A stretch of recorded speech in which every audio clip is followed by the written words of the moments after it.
N5 আছে একটা form. ধরেন আপনার থাকার কথা 2 জন, এখন থাকতেছেন 5 জন, ডিস্টার্ব করতেছেন, ড্যামেজ করতেছেন, আপনি তখন N5 সাব করতে পারেন। N5 এখানে নির্দিষ্ট ডেট আছে, 10 ডেজ বা 7 ডেজ ডেট আছে, সেই ডেটের মধ্যে ফিক্স করতে হবে কমপ্লায়েন্সে, না হলে আপনি এভিকশনের জন্য আপনি ল্যান্ডলর্ড টেনেন্ট বোর্ডে যেতে পারেন। আবার বলছি, এটা হচ্ছে N5 এর জন্য। আবার N11 আছে, N12 আছে, হ্যাঁ, যে মানে এক একটা নির্দেশনা দিয়ে যদি আপনার মানে নিজের ব্যবহারের জন্য ঠিক আছে, আমার বেসমেন্টে এতদিন ভাড়া দিয়েছি, এখন লাগে, হ্যাঁ, এটা ভেরি ইম্পর্ট্যান্ট। ভাড়াটি সরানো কঠিন, আপনারা আগেই জানেন। আর একটা মনে রাখবেন দর্শক মণ্ডলী, ভাড়াটা যদি রেগুলার ভাড়া দেয় তাকে সরানো খুবই টাফ। ইভেন আপনি ভাড়া দিয়েছেন 1 বছরের জন্য, লিজ এক্সপায়ার্ড হয়ে গেছে, 5 বছরে দিয়ে দিয়েছেন, লিজ এক্সপায়ার্ড হয়ে গেছে, কিন্তু এরপরে টেনেন্সি কন্টিনিউ করতে হবে মান্থলি বেসিসে, আপনি ভাড়াটা সরাতে পারবেন না। ইটস টাফ, ফল্ট নাই, তা ভাড়া দিচ্ছে, আপনারা ভাড়া ইনক্রিজ করতে পারবেন as per the Ontario rule, 2.5 বা 3% রেন্ট কন্ট্রোল, হ্যাঁ, বছরে আপনি বাড়াতে পারবেন, কিন্তু আপনি ইচ্ছা মতো বাড়াতে পারবেন না। ওটা অন্টারিও মানে রুল আছে যে 3% বা 3.5 বা 4%, এটা আপনি ওই অনুযায়ী ভাড়া বাড়াতে পারবেন, কিন্তু ভাড়াটি সরাতে পারবেন না যদি মনে করেন যে আমার তো শেষ হয়ে গেছে। এটা হয়েছে এই ইদানিং, এটার এই যন্ত্রণাটা বেশি হচ্ছে। এখন ভাড়ার মার্কেট অনেক বেশি। এখন একজন লোক ভাড়া নিয়েছেন ধরেন 3 বছর আগে, তখন ভাড়া ছিল $1500, এখন ভাড়া $2000। এখন বাড়িওয়ালা চাইতেছে ও যায় না কেন, আর ভাড়াটে বলছে আমি যাব না, আমি তো ভাড়া দিচ্ছি, আমি তো কম টাকা পাচ্ছি, আমি যাব না। এখন সেই ক্ষেত্রে বাড়িওয়ালা চিন্তা করে ঠিক আছে, আমার একমাত্র পথ যে আমার নিজের ব্যবহারের জন্য লাগবে। অসতে আমার একজন ক্লায়েন্ট আছে, এবং কি যন্ত্রণার, সে বেসমেন্টের গত 3 মাস আগের ঘটনাটা বলছি, 3 মাস আগে, এবং ওই বাড়িওয়ালাকে আমি 30 বছর ধরে চিনি, তো ওর কষ্টটা আরো বেশি গভীরে, মানে সে সরাতে চাচ্ছে এবং বলছে যে আমার ওন ব্যবহারের জন্য, এখন পেন্ডিং আছে কোর্টে 60 ডেজ নোটিস। আপনি যদি নিজস্ব ব্যবহারের জন্য যদি আপনি নোটিস সার্ভ করেন, 2 মাসের নোটিস দিতে হবে, মিনিমাম 2 মাসের। আবার এখানে এই নোটিস পাওয়ার পরে যদি টেনান্ট আপনার নোটিস দিতে পারে 10 ডেজের নোটিস, যে তোমার 60 ডেজের নোটিস আমি পেয়েছি, এখন আমি তোমাকে একটা নোটিস দিচ্ছি, আমি চলে যাচ্ছি 10 দিনের মধ্যে নোটিস দিতে পারবে, সে ভাড়া দিয়েও যেতে পারবে, এবং তাকে কিছু হেল্পও করতে হবে যদি মুভিং কষ্ট লাগে, কখনো কখনো ডিপেন্ডস। আমি যেটা অসহার কথা বলছি, এখন এই ল্যান্ডলর্ড সে এসে বলছে যে তার ছেলের জন্য লাগবে বেসমেন্ট, ভাড়াটে আছে ওখানে অনেক দিন ধরে, ভাড়া দিয়ে যাচ্ছে, তার যন্ত্রণা হচ্ছে ভাড়া তো কম দিচ্ছে, 5 বছর আগের ভাড়া দিয়ে যাচ্ছে। এখন সবচেয়ে বড় যন্ত্রণা হচ্ছে ল্যান্ডলর্ড উপরে থাকতেছে, কিন্তু তার ব্যাকইয়ার্ডেও যেতে দেয় না। ব্যাকইয়ার্ডের বাচ্চাগুলো যে পেছনে খেলতে যাবে, সেই খেলার সুযোগটাও নেই। এটা গভীর যন্ত্রণা, এবং দর্শক মণ্ডলী এখন পেন্ডিং আছে বিষয়টা। এখন এটা কি মানে ভাড়াটিয়া করতেছে, ভাড়াটিয়া ল্যান্ডলর্ডের বাচ্চাদেরকেও খেলতে ব্যাকইয়ার্ডে খেলতে দিয়ে যাচ্ছে না, ও বলতেছে ব্যাকইয়ার্ড আমার। আমি তো এতক্ষণ ভাবছিলাম যে বোধহয় বাড়ির ভেতরটা, বাহিরটাও, ভেতর এবং বাহির, ঠিক আছে, হ্যাঁ। তো এখন আপনার প্রত্যেকটা বিষয়, প্রত্যেকটা স্টেপেই ভাবতে হবে। এখন নিজের ব্যবহারের জন্য যদি আপনি বলেন নোটিফাই করেন, অনেক সময় মিউচুয়ালি সেটেল হয়, ঠিক আছে আমি চলে যাচ্ছি, তুমি আমার 2 মাসের ভাড়াটা দিয়ে দাও, ফেরত দিয়ে দাও। আমার মনে আছে 10 টিসডেল সরি 9 ক্রেসেন্টের আমি একটা মানে ল্যান্ডলর্ড পেয়েছিলাম, কন্ডো 9 না 5 মেসের, আজও আমার মনে আছে। তখন ফাইনালি ওরা সেটেল করেছে এবং 2 মাসের ভাড়া দিয়েছে, চলে গেছে। কিন্তু এখন আপনি আর এখানে বিষয় আছে, কিন্তু আপনি লিখলেন আপনার সন্তানের জন্যে আপনি লাগবে, আপনার মা আসছে, আপনার শাশুড়ি আসছে, আপনার বেসমেন্ট লাগবে, রুম লাগবে, ঠিক আছে। কিন্তু এই যে এফিডেভিটটা দিলেন, এটা যদি মিথ্যা হয়, it's a fraud. So be careful. আপনি যদি র্যান্ডমলি বলে দেন যে আমার নিজস্ব ব্যবহারের জন্য আমার বেসমেন্ট দরকার, আমার মায়ের জন্য দরকার, আমার বোনের জন্য দরকার, আমার বাচ্চার জন্য দরকার, এই দরকার বললেই হবে না। আপনার পরবর্তী, আমার যতদূর মনে হয় 1 বছরের মধ্যে আপনি যদি সত্যিকার অর্থে, এবং তাকে কি লিখিত দিতে হবে বাড়িওয়ালাকে যে আসলেও সে সত্যি বলছে কিনা নাকি মিথ্যা বলছে? বাড়িওয়ালাকে বলতে হবে যে ইয়াস, হ্যাঁ, তাকে করতে হবে, এফিডেভিট দিতে হবে। হ্যাঁ বলতে হবে। Otherwise সে fraud case এ পড়বে। আবার ফ্রডে পড়বে যে সে সত্য বলেনি, আচ্ছা, তাকে তাড়াবার জন্য এটা করেছে। আচ্ছা। এখন আর একটা বিষয় হচ্ছে, আমার মনে হয় N12, আমার যদ্দূর মনে হয়, যদি আপনি M12 আর 13, প্রিয় দর্শক মণ্ডলী চেক করলে পাবেন, আমার ভুল বলা উচিত হবে না।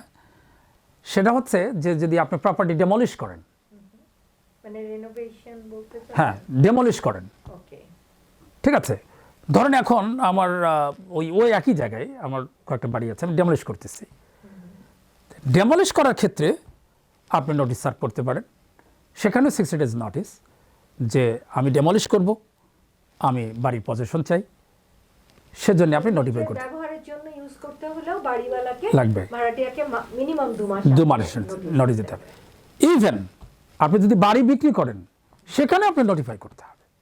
এখন প্রত্যেক স্টেজেই আপনার দায়িত্বগুলো পালন করতে হবে। ওকে, এখন আপনার দৃশ্য আসে যে ল্যান্ডলর্ডের কি দায়িত্ব, মানে আছে, রিমেডি আছে, অটোমেটিক্যালি এটা চলে আসে। হ্যাঁ। এখন ল্যান্ডলর্ডের ক্ষেত্রে যেমন কাছু রাইটস আছে, রেসপন্সিবিলিটি আছে, টেন্যান্টের ক্ষেত্রেও রাইটস আছে, রেসপন্সিবিলিটি আছে। রাইট, এখন টেন্যান্ট যদি চলে যেতে চায়, জি, তো সেক্ষেত্রে আমি আবার বলছি, সেক্ষেত্রে তার নোটিফাই করতে হবে।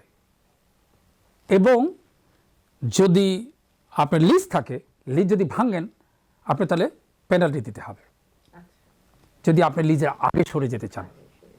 কিন্তু আমাদের কমিউনিটি ভাড়াটিয়াকে পেনাল্টিটা দিতে হবে। ভাড়াটিকে পেনাল্টি দিতে হবে যদি হাই রেজে যান। মূলত আমাদের ম্যাক্সিমামই বাড়ির মালিক হচ্ছে বাঙালি, যারা ভাড়া দেয়, তাদের এই সমস্যাটা ভুগতে কম হয়, সাধারণত চলে যা বাবা। আরেকটা প্রশ্ন ছিল, আপনি এলটিবির কথাটা বলেছিলেন, তো এলটিবির শুনানিটা কিভাবে হয়, সিদ্ধান্ত পেতে কতদিন সময় লাগে এবং এটা কার্যকর হতে ওকে, কতদিন সময়? এইখানে গুরুত্বপূর্ণ বিষয় আপনার প্রসিডিউরাল ম্যাটার। আপনি ডিসিশন একটা পেলেন, আমি গেলাম, ডিসিশন দিয়ে দিল, জি, ওই টেন্যান্ট সে যদি মনে করে যে আমি ফাইট করব, এবং অনেক প্রফেশনাল ডিফল্ট টেন্যান্ট আছে, তারা জানে লুফুলগুলো কোথায়। ওকে, তারা প্রথম হিয়ারিংয়ের তারিখে তারা যে বলতে পারে যে আমি ইংলিশ জানি না, আমার ইন্টারপ্রেটার দরকার। সাধারণত বোর্ড সাধারণত মেডিকেল গ্র্যান্ট করে, ঠিক আছে। টেন্যান্ট এসে বলতে পারে, হ্যাঁ বিচারক, আমি একজন আইনজীবী চাই আমার রিপ্রেজেন্ট করার জন্য। সেক্ষেত্রেও আপনার মানে আদালত বা বোর্ড আপনাকে সময় দিতে পারে। কিন্তু এক্ষেত্রে যদি আপনার সিচুয়েশনটা বিচারক অবস্থানটা বোঝার চেষ্টা করে যে এই টেন্যান্ট ইচ্ছাকৃত করতেছে কিনা, অ্যামাউন্টটা কতটুকু, কত মাস ডিফল্টে আছে, রাইট, তারপরে টেন্যান্টের আর একটা রিমেডি আছে। সে রিমেডিটা হচ্ছে সে রিভিউ করার জন্যে ওই বোর্ডকে লিখতে পারে যে আপনি যদি সিদ্ধান্তটা দিয়েছেন সেই সিদ্ধান্তটা আমি মানি না, এই কারণে এই সিদ্ধান্তটা সেটাসাইড হওয়া উচিত, এই ডিসিশনটা বাতিল হওয়া উচিত। এটা বোর্ডকে রিভিউ করার জন্য বলতে পারে। বোর্ড সুপিরিয়র কোর্টেও শেষ করি, যেতে পারে। এখানে বোর্ড রিভিউ করবে, জি, সেটা সুনির্দিষ্ট 20 বা 25 দিনের মধ্যে। অনেক টেন্যান্ট, সুপ্রিয় দর্শক মণ্ডলী মনে রাখবেন, অনেক টেন্যান্ট শুধু ডিলে করার জন্যে এই প্রসিডিওরগুলো অ্যাপ্লাই করে, সে রিভিউ করার জন্য যায়। সিম্পল, রিভিউ করার জন্য রিকোয়েস্ট করবে, তাতে তো আরও 1 মাস বা 2 মাস লেগে যাবে, সে আরও থাকতে পারলো। রিভিউতে যদি ফেল করে টেন্যান্ট, ওই যে অরিজিনাল বোর্ড মেম্বার যে ডিসিশন দিয়েছে এভিকশনের, সেই এভিকশনের রায় যদি বহাল থাকে তাহলে আরও তার রিমেডি আছে সেই ডিসিশনের বাইরে। কারণ বোর্ড হচ্ছে অ্যাডমিনিস্ট্রেটিভ অথরিটি, সুপিরিয়র কোর্টের একটা ডিভিশনাল কোর্টে যেতে পারে। অন্টারিও সুপিরিয়র কোর্ট মানে অর্থাৎ সিস্টেমের হায়ার অথরিটি বোর্ডের বিরুদ্ধে অ্যাডমিনিস্ট্রেটিভ লয়ের কোনো ডিসিশনের বিরুদ্ধে যদি আপিল করতে হয় তাহলে কখনো রিভিউ করে, কখনো আপিল করে, সেটা ডিভিশনাল কোর্টে যেতে হবে। যেমন টরন্টোতে আপনার ডিভিশনাল কোর্টে, ডাউনটাউনে আপনার এটা কোর্ট অফ আপিলের পাশেই বোর্ডের মানে বিল্ডিং, সুপিরিয়র কোর্টের একটা অংশে ডিভিশনাল কোর্ট বলা হয়। ওখানে গেলে আপিল করতে পারবে, অনেক বিষয় আবার রিভিউ করতে পারবে। কিন্তু এখানে মানে অবস্থার উপরে নির্ভর করে।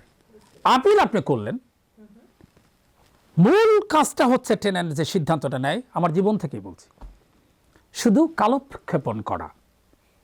যদি 2 মাস থাকতে পারে তাহলে $2,000-4,000 বাঁচলো।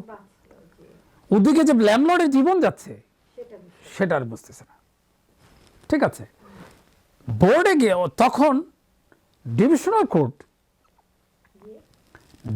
কোর্ট যদি আমার মানে একটা ক্লায়েন্ট ছিল অরিজিন ওদের চাইনিজ, সিঙ্গাপুরে বিশাল বেভিউর একটা বাড়ি, ওর ভাড়াই ছিল $4,500 এবং ওরা এভিক্ট করার জন্যে বহু কষ্ট করেছে ল্যান্ডলর্ড। কারণ ওই বাড়িতে যে ভাড়াটে ছিল তার ক্যাটাস্ট্রফিক ইনজুরি ছিল রোড অ্যাক্সিডেন্টে,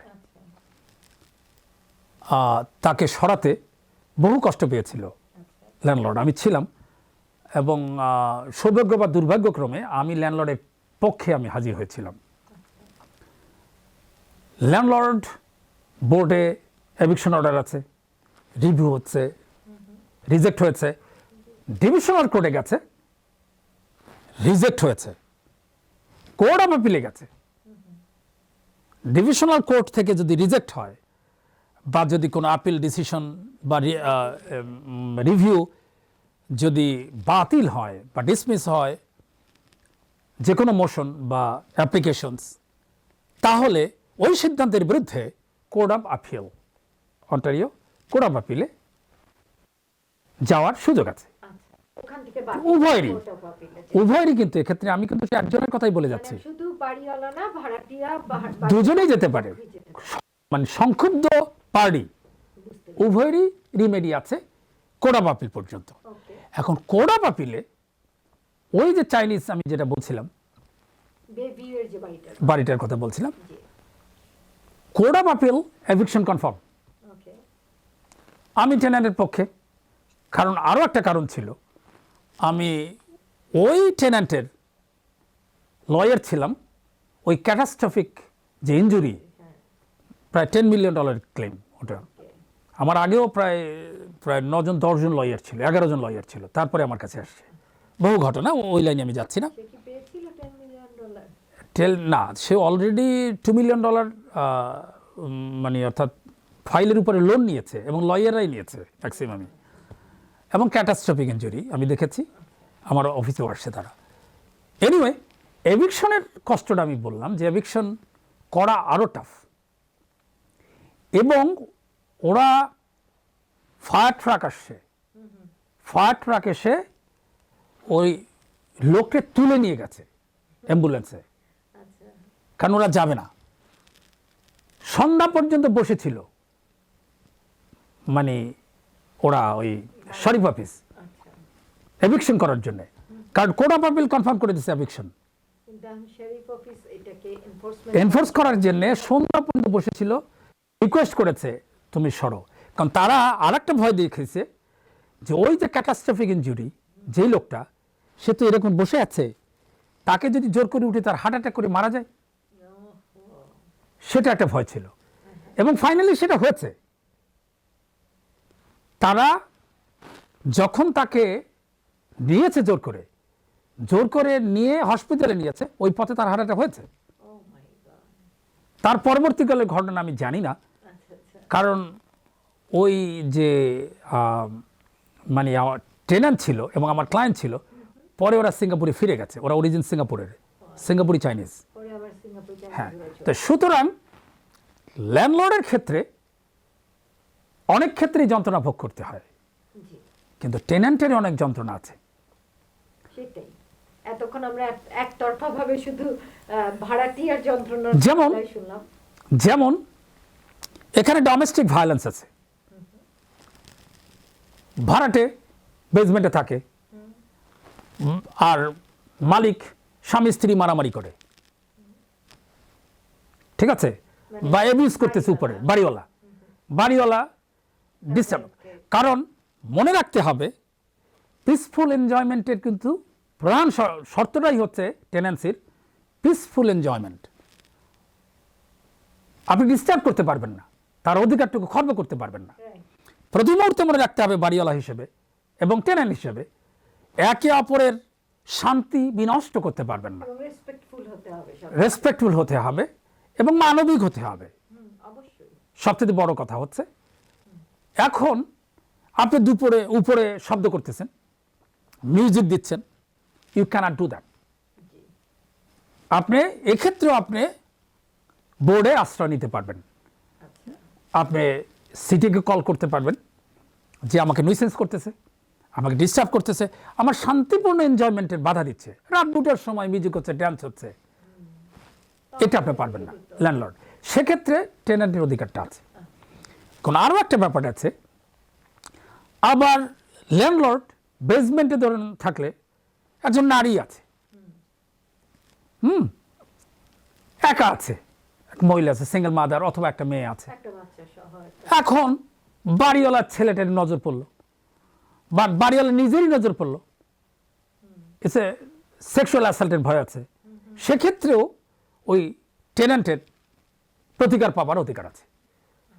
সেও নোটিফাই করতে পারে বোর্ডে গিয়ে যে আমার এই আশঙ্কা আছে এবং আশঙ্কিত যে টেন্যান্টের মানে আমার রাইটস মানে না, ভাড়াটিয়ার রাইটস গুলোর কথা এখন। ভাড়াটিয়ার রাইটসগুলোর ক্ষেত্রে আপনার আবার এমনও হয় হয়তো মনে করছে যে শুধু সিঙ্গেল মাদার তার বাচ্চা নিয়ে আছে, ভাড়া দিতে পারবে কিনা, ওই কোনো আত্মীয় আসছে এরকম একটা মিথ্যা কথা বললো, কোনো এভিডেভিট দিল না, সেই ক্ষেত্রে কি ভাড়াটিয়া পারবে যে বাড়িওয়ালার এগেনস্টে সে যে ফ্রড করে বললো তাকে উঠানোর জন্য, সেক্ষেত্রে ভাড়াটিয়া বাড়িওয়ালার এগেনস্টে না ভাড়াটিয়া সাধারণত যেটা, আমি যদি আমার আত্মীয় বা রিলেটিভস ইনলস রাখার জন্য আমি যদি নোটিফাই করি, এভিডেভিট দিল না, জাস্ট মুখে বললো, না ও যদি মানে অর্থাৎ সে যদি ফাইট করে ভাড়াটে, সে কেন, ওকে সে ভাড়াটে ফাইট করতে পারে। ওকে কিন্তু আপনার প্রতি মুহূর্তেই আইনের প্রতি শ্রদ্ধাশীল হতে হবে, অবশ্যই। এটি সবচাইতে বড় ব্যাপার।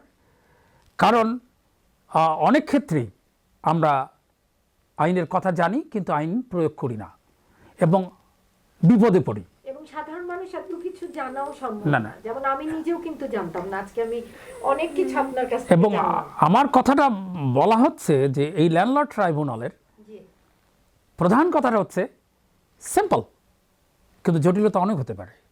জি অনেক সময় 1 বছরও ভাড়া দেয় না, ভাড়াটে থেকে থাকছে, লড়াই করে তাড়াতে পারছে না, মানে এক একটার পরে জটিলতা সে বাড়াতে থাকলো, যন্ত্রণা বাড়াতে থাকলো, ইটস টাফ। কিন্তু আপনার প্রথমেই সিদ্ধান্ত নিতে হবে যে আমি কোন স্টেপটা নেব। আপনার স্টেপ মনে রাখতে হবে, যখন N4 আপনি সার্ভ করবেন, ভাড়াটে পেয়ে গেল, তখনই কিন্তু আপনার মানে মানে সমস্যা শুরু হলো।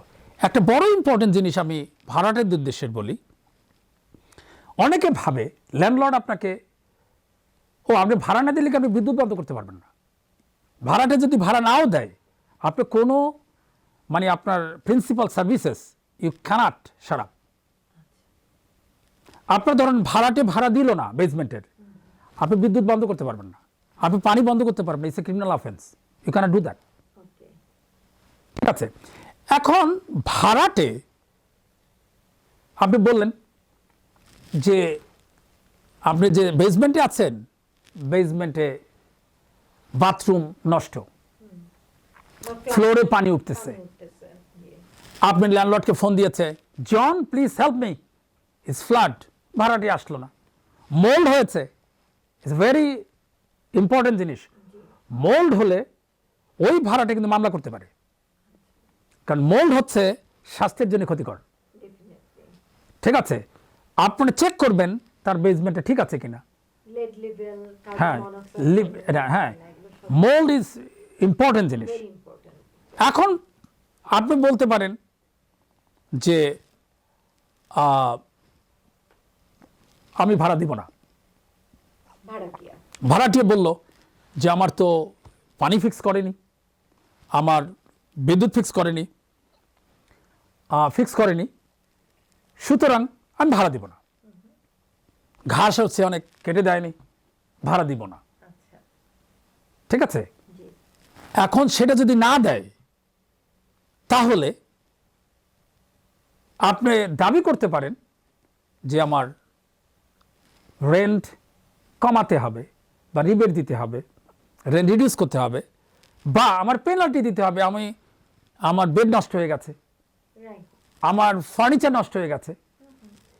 কিন্তু ল্যান্ডলর্ডদের উদ্দেশ্যে বলছি, এই দাবিটা, এই ক্ষতিপূরণ কিন্তু ল্যান্ডলর্ড ট্রাইব্যুনাল বোর্ড দিবে না। এই দাবিটা করতে হবে স্মল ক্লেম কোর্টে। আপনার যে ড্যামেজ হবে, এই ড্যামেজের দাবি ল্যান্ডলর্ড ট্রাইব্যুনালে না, স্মল ক্লেমের কোর্টে। অনেকে যখন N4 পায়, L1 পায়, অনেক টেনেন্ট বলে যে না আমার এই সমস্যা, এই দুটোকে ট্রেড আপ করতে চায়। না, ল সেটা সাপোর্ট করে না, কারণ ল্যান্ডলর্ড ট্রাইব্যুনাল শুধুমাত্র রেন্ট সংক্রান্ত বিষয় নিয়ে, রেন্টাল বিষয় নিয়ে আপনার সিদ্ধান্ত দেবে। কিন্তু যদি কোনো ড্যামেজ সংক্রান্ত বিষয় থাকে, স্মল ক্লেম কোর্টে যাবে। সুপ্রিয় দর্শক মণ্ডলী, প্রধান কথাটা হচ্ছে আজকের আলোচ্য বিষয় যে আপনারা আইনজীবীর সাথে কথা বলেন যদি প্রয়োজন হয়, তবে ল্যান্ডলর্ড ট্রাইব্যুনালে যাবার জন্যে আইনজীবীর প্রয়োজন নেই, আপনি নিজেই করতে পারেন।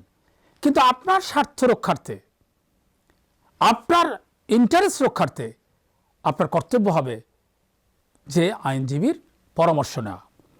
এক্ষেত্রে আমরা ল টিভির পক্ষ থেকে বলতে পারি যে আপনারা অন্তত আলমগীর লতে যদি ফোন করেন, তাহলে তারা প্রাথমিক পরামর্শটা কোনো ফি ছাড়াই দিবে, এই প্রতিশ্রুতি আমরা দিতে পারি।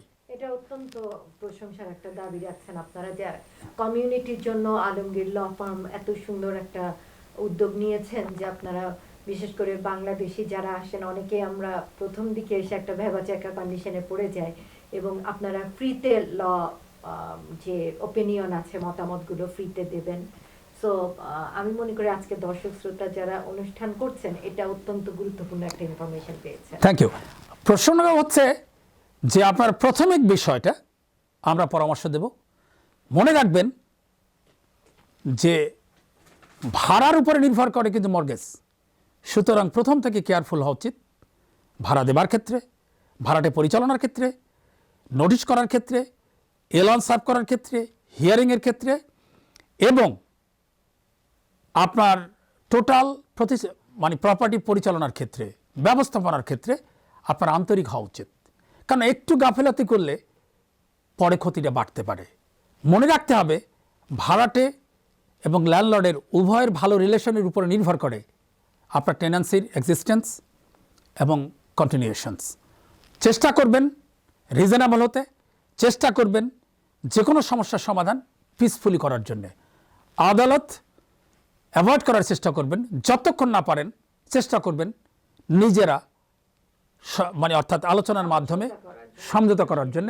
যদি না হয় লয়ারের পরামর্শ করবেন, একেবারেই যদি না হয় আদালতে যাবেন। এখন যেটা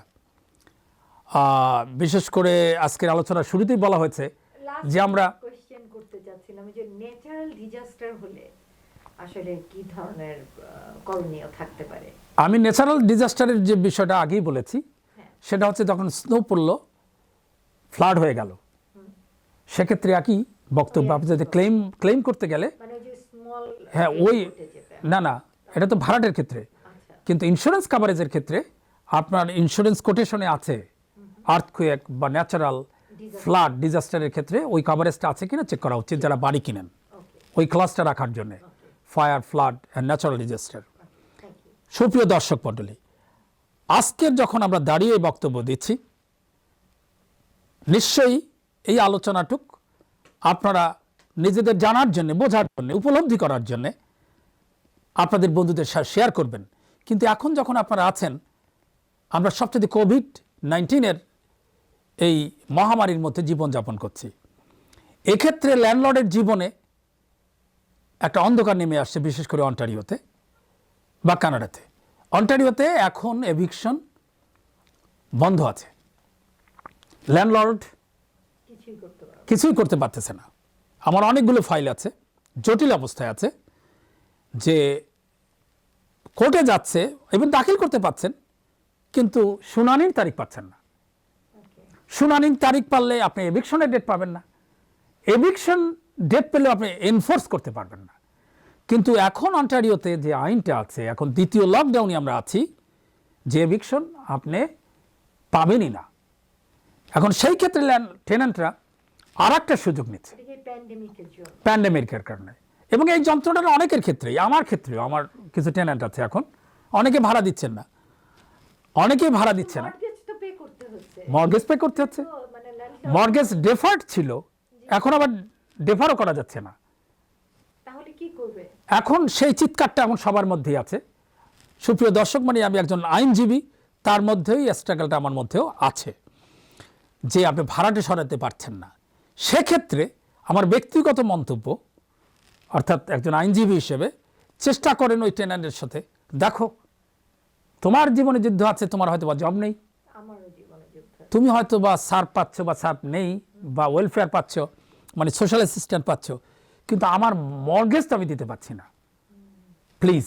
সেক্ষেত্রে যদি $1000 হয়, সেখানে $800 নিয়েও যদি খাতির করে করা যায়, সেটা করতে পারেন। সর্বত্র আপনার চিন্তা থাকবে সমঝোতা করা। সুপ্রিয় দর্শক মণ্ডলী, সবটা যে জীবন প্রথম, তারপরে বাড়ি। আমরা জীবনের এক অমানিসার মধ্য থেকে পার করছি, সেটা হচ্ছে কোভিড-19। আমাদের জীবনের সবচাইতে প্রত্যেকেই আমরা টেনশনে আছি, আমি বেঁচে থাকবো কি থাকবো না। আমি সবাইকে অনুরোধ করব, এই মুহূর্তে সবাইকে আমি আমার অন্তরের অন্তঃস্থল থেকে অনুরোধ করব, যে অন্তত কোভিড-19 সব নিয়মকানুন, বিশেষ করে সোশ্যাল ডিস্টেন্সিং, মাস্ক পরে অন্তত মেশার চেষ্টা করবেন, যত পারে ঘরে থাকবেন। আজকের যে বক্তব্য দিচ্ছি, আমাদের দুইজন চেষ্টা করছি 6 মিটার দূরে থাকতে। হ্যাঁ, আমি 6 মিটার দূরে, 6 মিটার না, 6 ফিট দূরে থাকতে, 2 মিটার দূরে থাকতেছি। আমি সবাইকে অনুরোধ করি, জীবনে যদি আমরা বাঁচার চেষ্টা করবি, আর যদি বেঁচে নাই থাকি, ক্ষমা করবেন। সবাই ভালো থাকবেন। ধন্যবাদ ব্যারিস্টার আলমগীর হোসেন, অনেক ভালো ভালো কিছু উপদেশ দিয়েছেন ল সম্পর্কে। আমি অনেক কিছু জানতে পারলাম, সেই সাথে দর্শক শ্রোতারা অনেক উপকৃত হয়েছেন। সুপ্রিয় দর্শক শ্রোতা, আমরা লয়ের বিভিন্ন দিক নিয়ে ব্যারিস্টার আলমগীর হোসেনের বিভিন্ন পরামর্শ শুনলাম। আসলে কোভিড-19 আমাদের জীবনের গতিময়তাটাকে একটা স্টাক কন্ডিশন অথবা থামিয়ে দিয়েছে, কিন্তু তারপরেও আমরা আশাবাদী, হোপ ফর দ্য বেস্ট, কারণ ইতিমধ্যে ভ্যাকসিন চলে আসবে। আমরা আশা করছি আমরা ভ্যাকসিন খুব শীঘ্রই নিয়ে যাব। এবং আমাদের জীবনের স্বাভাবিক গতিময়তা ফিরিয়ে আসবে। আমরা আশা করছি, আলমগীর ভাই যদিও বলেছেন, তবুও ডাক্তার হিসেবে আপনাদের প্রতি আমার পরামর্শ থাকবে, আপনারা মাস্ক ব্যবহার করবেন, সোশ্যাল ডিস্টেন্স মেনটেন করবেন, অবশ্যই ক্রাউড অ্যাভয়েড করবেন, আর সবসময় হ্যান্ড স্যানিটাইজার ইউজ করবেন যাতে কোনোভাবেই আপনারা কোভিড-19 দ্বারা আক্রান্ত না হন।